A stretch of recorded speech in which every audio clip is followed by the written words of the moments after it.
you're suffering, generally you feel powerless. And when you help others, that's powerful. And for him, he likes being a vigilante. He likes hurting people if he feels like that they deserve it. He is obviously having the most fun being Spider-Man. Yes. He loves being Spider-Man. It is his Undebatable. favorite thing to do. And that's what makes this scene even harder to watch, is he's obviously not having fun. This is just anger and rage and grief. Something that we all deal with as we confront various forms of grief in our life is every time it happens, you are given a choice. And the choice is to fall down or get up. It takes work to get up. Shake it off. It's just your bones, your muscles, and your organs. But every time you get up, you're going to be thankful that you did. And you're going to be stronger because of it. I got bitter. I just don't want you to end up like me. Life is not a happily ever after. Life is just going to keep hitting you. But that's what real heroism is I'm going to keep doing the right thing. And I'm going to keep being kind, and I'm not going to lose my decency. How you feeling?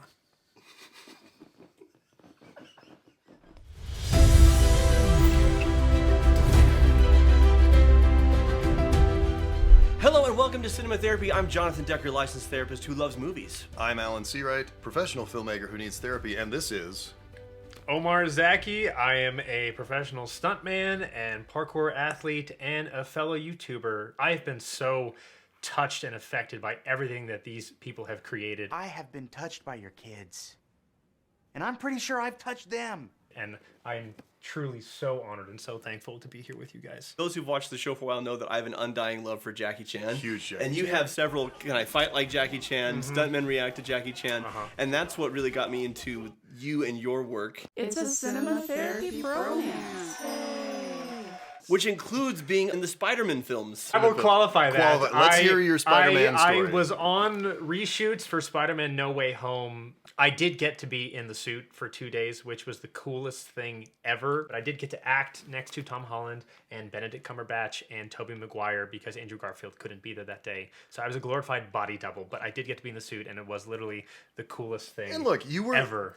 Your lines... Your delivery of those lines do not appear on camera, but you were delivering lines To Benedict Cumberbatch. So you're joining us today because we are talking about Andrew Garfield's Spider-Man. He's amazing. You are amazing. In this, oh gosh, Is You're this amazing. going to happen the whole episode? All episode long, baby. Sophie's just cringing back there.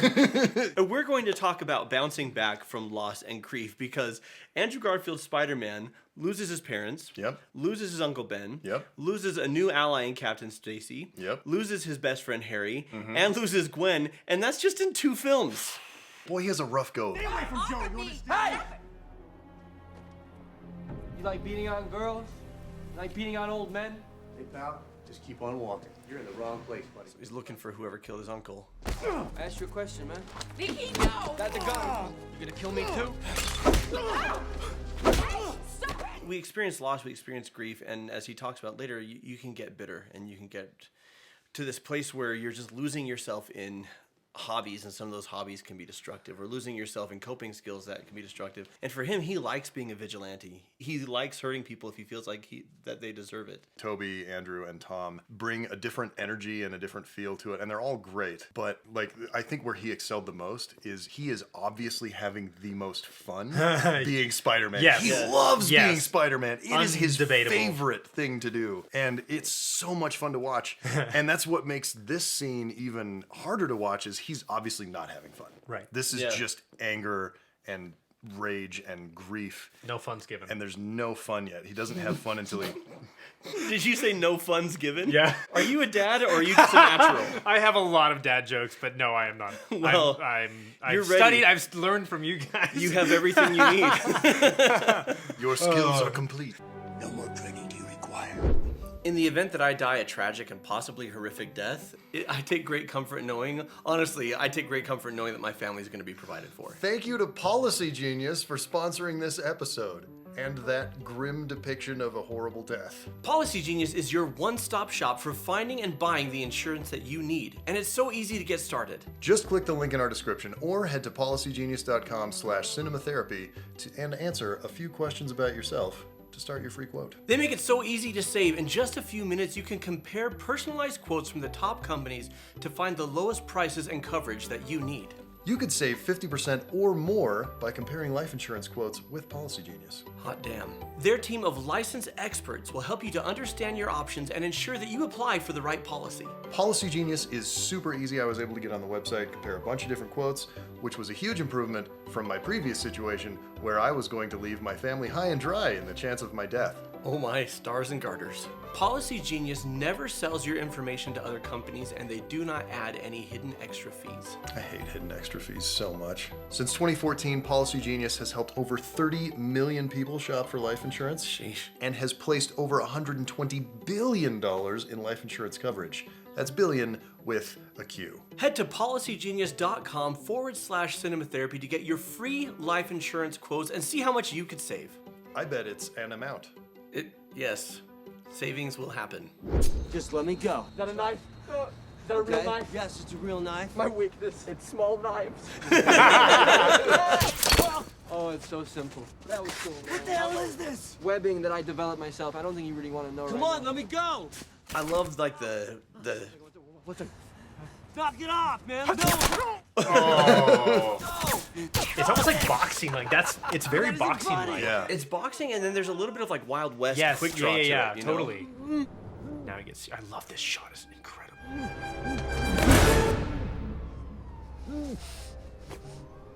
Looking for the It got a lot worse.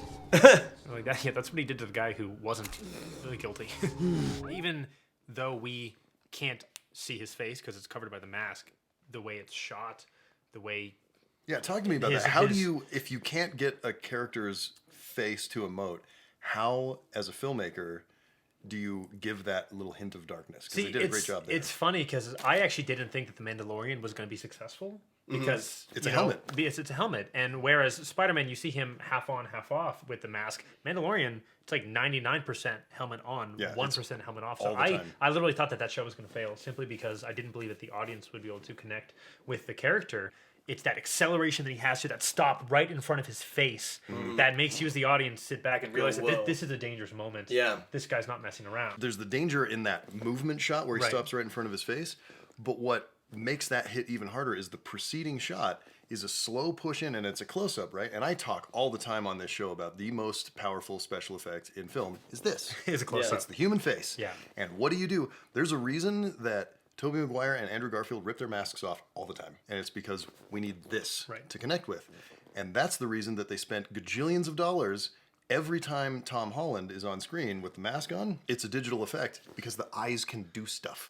But what they did really well right here is Andrew Garfield was acting the hell out of it. He, with his physicality, slumps the shoulders, Yes, gets yep. his neck down like he's, in a predatory mode. Very The camera animalistic. creeps in.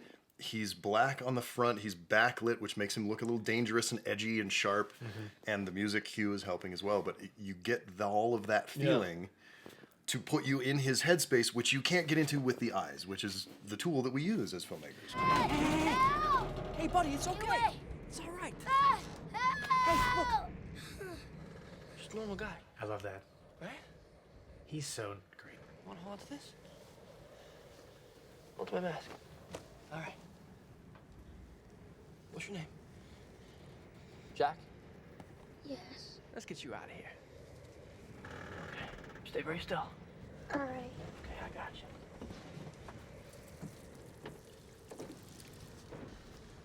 Okay, now look. I'm gonna undo the belt. You're gonna hold on to that seat in front of you, okay? I love how quiet he's being. One. Very calming. reassuring. Yeah. He's very much like a first responder. You did a great job. Yeah. All right. That's beautiful filmmaking right Yeah, there. it's really good.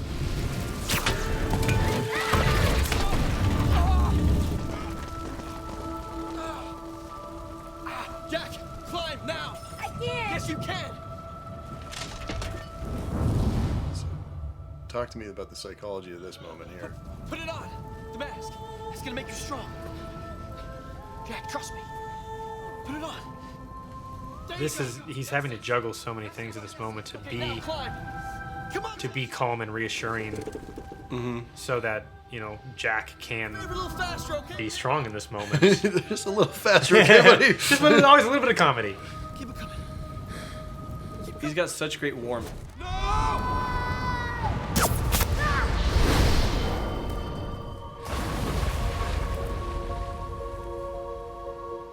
So the psychology of the mask moment, put it on, it'll make you strong.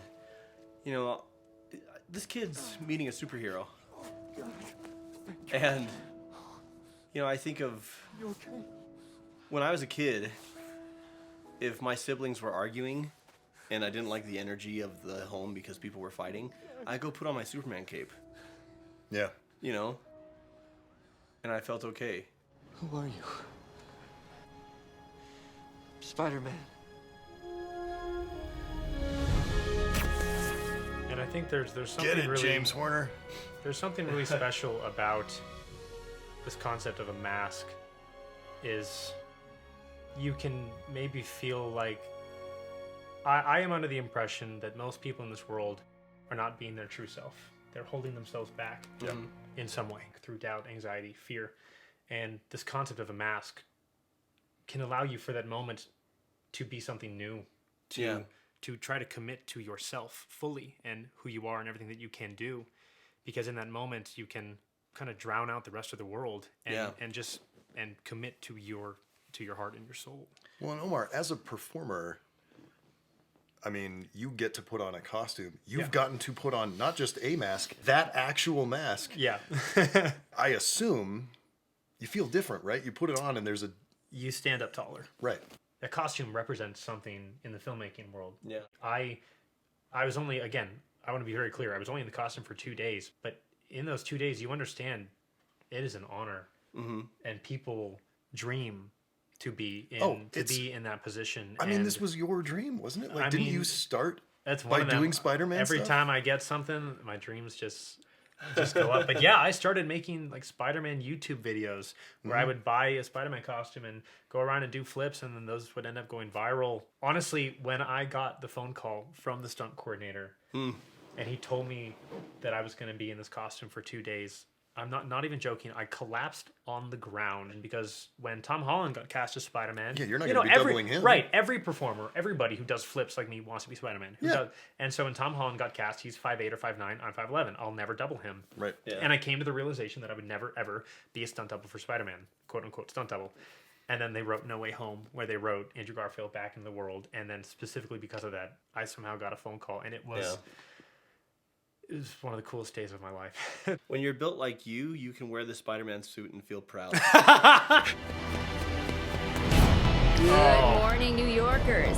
Looking for another beautiful day here in the city. We need to talk here and maybe a little bit after about Increase in sightings. the falling effects and the swinging effects. The swinging in the Amazing Spider-Man films is the best out of any of the films. It's better than the Tom Holland swinging. I think the stunt man. I think without Spider-Man, there'd be no hope for this city. Who do you think pays the bills for all the damages he causes, huh? It's you and me, taxpayers. You make this? Yeah. This is a wind turbine. You make this? No way. This is amazing. It's good as new, right? I'll walk you home. What's your name? Jorge. Jorge? I'm Spider-Man. Safe with him out there. Get out of the way and let the police... So let's talk about the swinging and then we'll talk about the kid. Some folks think more than once. If I'm not mistaken, and I may be mistaken, but I believe the main swinging double for the Amazing Spider-Man series is a stuntman named Elron Choi, who's an incredible, absolutely incredible stuntman. Yep. I believe he did most of the wire work. Some of the other doubles are David Elson and William Spencer, or some of the other doubles for Spider-Man. Spider-Man, to me, is being misunderstood. It's such an incredible aesthetic that they created. Hang on really fast. We sort of became best I'm sorry to interrupt you. This is so much fun. How about you? You're that spider guy. Spider-Man. Spider-Man. I'm Spider-Man. Spider-Man! Hey, just saying, he's been masking before COVID. Smart. Hey! So what are you saying about the falling? Because some of it's CG and some of it is people actually in front of a green screen, like falling and twisting and... Right, it's always going to be a combination of digi-doubles where they're doing it in the computer from scratch, or they're basing it off of motion capture reference data that they're doing in a mocap studio versus practical effects. Like a lot of them when he's under the bridge, like that's all practical. That's like, I've worked with the rigger. It's so cool to know that these guys just actually created these rigs. Yeah. But what I love about the falling in this and the swinging is it just feels kinetic. Yeah. There's so much energy to it. It feels like you're skydiving Can I tell you right why? behind him. Can I is tell you is what it like a wind, like a blurring effect, a camera shake? There's a little bit of camera shake so that it feels like the camera is in there chasing a guy. Right. But what's selling it is the clothes? Suit ripples. Yes, I think that was none of the other suits ripple. Right, that's and right. His suit feels like actual cloth, and when he brings his shoulder blades back, you get that little crease compression in the suit, and so it's loose just enough that the wind can make it go. The quote unquote imperfections. It makes sense as an Iron Man built suit, like it's going to be a Tony Stark suit is going to be different from a guy making something out of spandex. Right. But what this does is really ground you in the reality of this is a kid falling off a building. Yeah. So I love this scene with the kid because, first of all, that's Spider-Man. And that's what every little kid hopes Spider-Man would be. And that's every adult hero that you hope to have would be. For this child, while that may just be another day for Spider-Man, that would single-handedly change a person's That's like a life. life-changing. It would change their view of themselves. It would change so much. Well, and people talk about popcorn movies are just fluff, but like my desire to make a difference in the world and my desire to just be good to people is literally traced directly to Christopher Reeves as Superman. Wow. Who are you? A friend. Also, there are people like that. Not everyone's an anti-hero, okay? Yeah. John knows one. Aw. I'm an anti-hero. I'm basically Walter I'm just White. Omar.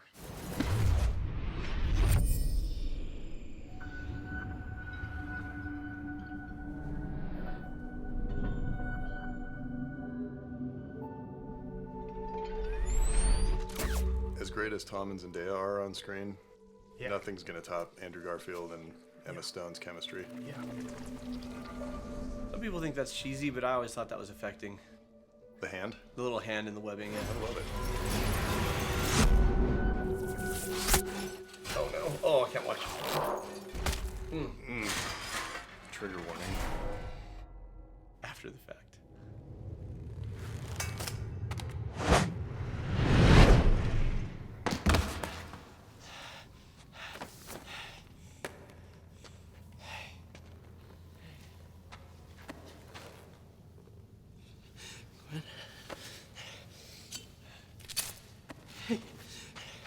Hey.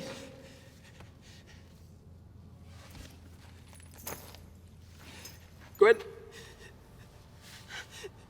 Hey. Breathe.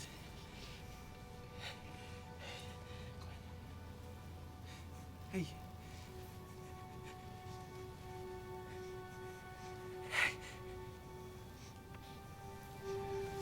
Gwen! No, please, please.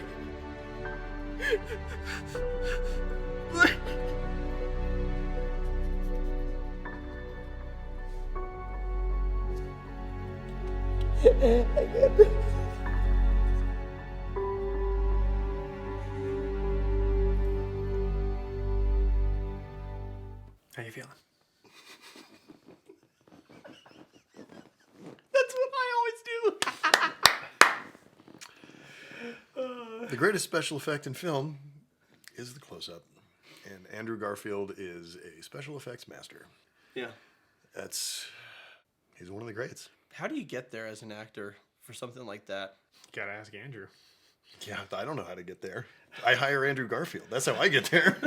He's trying to do everything right. He's juggling this world that is falling apart around him, and the worst outcomes are happening. The people that he loves are dying. So you as a person, what motivation do you have to continue doing what you believe is right if your life is falling apart? Whether you save the city or you don't save the city, if you're losing yourself in the process, that's a really hard place to stay strong from. It would destroy anyone. It's a recurring thing about Spider-Man is the level of sacrifice. The loss. Yeah. The hardest thing about this job is you can't always save everybody. When you try and make things right and you make things worse, you know. Spider-Man 2 explored that, the work-life balance you're talking about, right? The Tom Holland stuff gets there as well. I think the Andrew Garfield films explore it in the most brutal, real, gritty fashion. You throwing his stuff away? No. Oh, God, no. I couldn't do that. It's part of me. I'm just finding a better place for it. I'm going to ask you questions about that, Jono. One last look. And I'm going to put it where it belongs.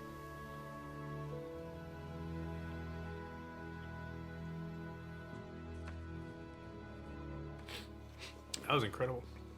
Yeah. That was beautiful. These stories, these mythological superhero stories, they resonate because there's of the real human moments and the things that apply to all of us. Yeah. The flavor is superhero, and that makes it why we get. It's easy to feel hopeful. That's where they make $1 billion. Mm-hmm. Universal truths. But there will be dark days ahead of us too. There will be days where you feel all alone. And that's when hope is needed most. No matter how buried it gets, or how lost you feel, you must promise me that you will hold on to hope. Keep it alive. We have to be greater than what we suffer. My wish for you is to become hope. People need that. And even if we fail, what better way is there to live? As we look around here today at all of the people who helped make us who we are, I know it feels like we're saying goodbye, but we will carry a piece of each other into everything that we do next, to remind us of who we are and of who we're meant to be. I've had a great 4 years with you. I'll miss you all very much. Is this how you would counsel someone going through? That you don't throw somebody away, but you make room and you put it where it belongs, right? That there's a place for your grief, but your life can't be grief. And the encouragement to become hope, right? And because people need that. This is the through line of these films. After his parents, after his uncle, after Captain Stacy, after Harry, after Gwen. Like, nonstop, what he keeps coming back to is, I help people. And I don't always get it right. And sometimes it doesn't make a difference. And sometimes it even goes catastrophically wrong. But like Gwen says, what better way is there to live? Right? And that's what he keeps coming back to. Something that we all deal with as we confront various forms of grief in our life is every time it happens, you are given a choice. And the choice is to fall down or get up, or to stay down or get up. And every single time you have to make that decision. And it's not easy, but every time you get up, you're going to be thankful that you did, and you're going to be stronger because of it. Damn, you're right. I am replaceable. All right, get out. Eat what we're eating. This is Patriotic Mix. It's very Spider-Man flavored. Have them delivered to your door. You can get 2, 4, or 6 flavors a month and have what we're having every episode. Yummy. My Uncle Ben was killed. It was my fault. I lost Gwen. She was my MJ. I couldn't save her. I'm never gonna be able to forgive myself for that. But I carried on, tried to keep going, try to keep being the friendly neighborhood Spider-Man, because I know that's what she would have wanted, but at some point I stopped pulling my punches. I got rageful. I got bitter. I just don't want you to end up like me. I saw some people complain online that this undid the ending of Amazing Spider-Man 2, and it doesn't. No. The fact is, we talked about in our Monster Calls episode, people get messily ever after. Yeah. That you think you've kicked a bad habit, you slide back into it. You think, I finally have a healthy relationship and I'm in love, and now you've got struggles and problems. You know, all the things that you thought would, I finally get my education, or like you say, I achieve one goal and then I have new goals because we achieve what we thought would bring us happiness, and it turns out life is still just life. and we still just have weakness, and we still have demons to fight. But once again, he's always turning it outward. And you give other people permission to not hide their failings, but to say, this is what I'm struggling with and I need help. Because very often we hide it beneath this veneer of perfection because I'm afraid of what people will think. And when Alan gets on here and he talks about, I've wrestled with addition, with addition. It's okay, buddy. It's okay. Math is hard. That's why I make stories. Addiction. Or where I didn't think I had an anger problem and then I became a parent. By the way, I don't abuse my children, for those of you who are worried about that. I'm not an abusive parent. I'm just saying, like... He just gets mad. I'm like, parenting is hard, right? Like, or that my marriage has nearly failed. Like, you know, like, it's powerful for people to know that we're all in this together. Yeah. And then then to know that your heroes also struggle. I think the implication is that Alan and I are heroes, and that's... I reject that. I regret nothing. I was there for that scene. Were you? Oh, get right out of town. You're amazing. Will you stop saying that? I will not.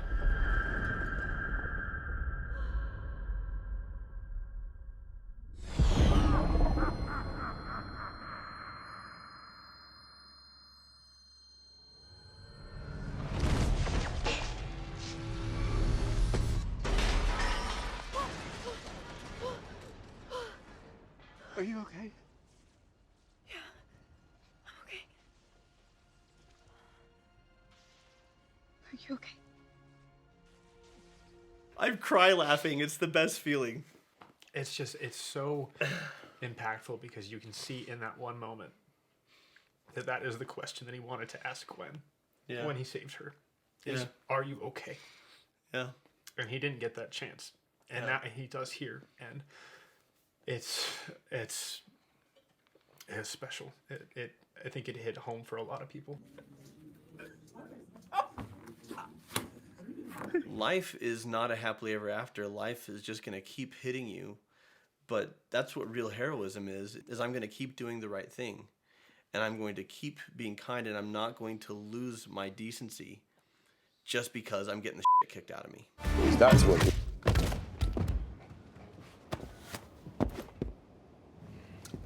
Because that's what heroes do.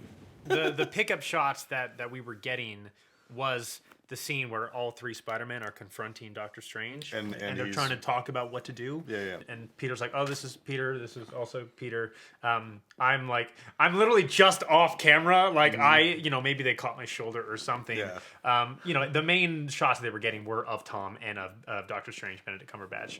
But I was there for that shot. I was there for that shot. I watched Tom do that performance. I watched Doctor Strange do that performance. And it's cool to be there. It was amazing. Hey! Got there. You did it. You are amazing. I can say as a director, you always get a better performance from your actor, no matter who they are, no matter how good they are. You always get a better performance when they have someone to act with. Yes. And that's not just you had the mask on and so there was a red and blue vague shape that they could talk to. I was actually the fact maskless. That you were maskless. Awesome. And you were delivering lines, right? Yeah. And you had to give them something for them to give back to you. And whatever energy you were putting into them, a little bit of what you're seeing from Benedict Cumberbatch, so a little bit of him is reflected in what we're getting from there. And that's huge. Like, do not downplay this. Yeah. It is important. It is cool. It is. It is very cool. At least 10 million of the box office gross belongs to your performance. Let's listen.